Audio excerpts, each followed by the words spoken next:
We have known for a long time that the Power Rangers franchise is going to be rebooted and that this will involve many changes, but for now, no one knows exactly what those changes will be. A long time ago, the producer of Dino Fury and Cosmic Fury gave his opinion on the changes the franchise should make in the reboot in order to become a successful product, and one of these changes surprised all the fans.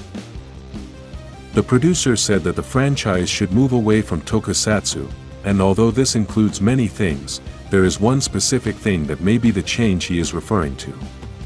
One of the most important things about tokusatsu is the giants, whether they are monsters or robots.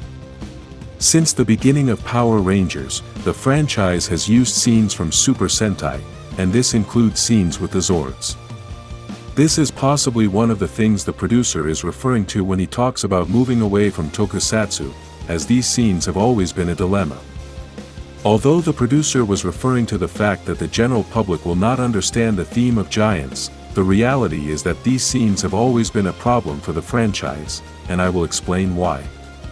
Because these scenes have always been created by Super Sentai, Power Rangers never had to worry about creating them, but in the reboot, they will have to.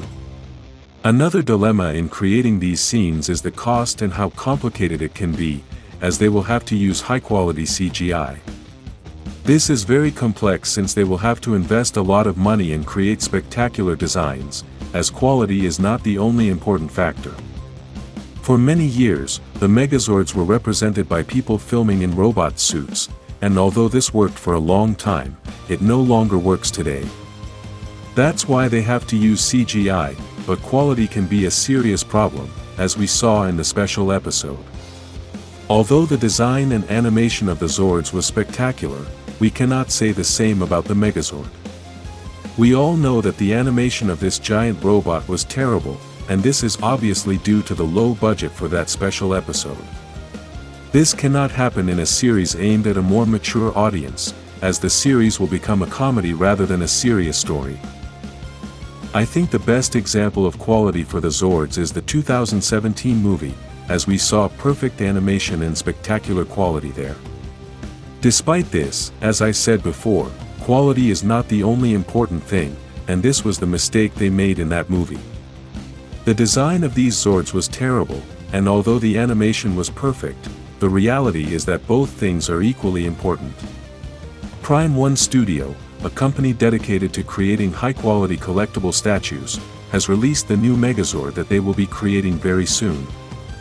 What we know about the reboot is that it will not be a story about the Mighty Morphin, so this will not be the Megazord they will use for the new universe. Despite this, this design can serve as an example of what they should create in the reboot, as it was made by a very important person. The designer of this Megazord is Josh Nizzi, an artist and art director who has left a deep mark on visually iconic franchises such as Transformers and Marvel. This artist has created many of the best character and costume designs in major science fiction franchises. We can clearly see his excellent talent in the design of this Megazord, which highlights the differences between a children's series and a series aimed at a more mature audience. We can also see the huge difference in design quality between this Megazord and the designs we saw in the 2017 movie. Let's hope that in the reboot, they hire artists like him so they can create spectacular designs that meet the expectations of all fans of the franchise. If you like this new Megazord, like this video and subscribe for better Power Rangers designs.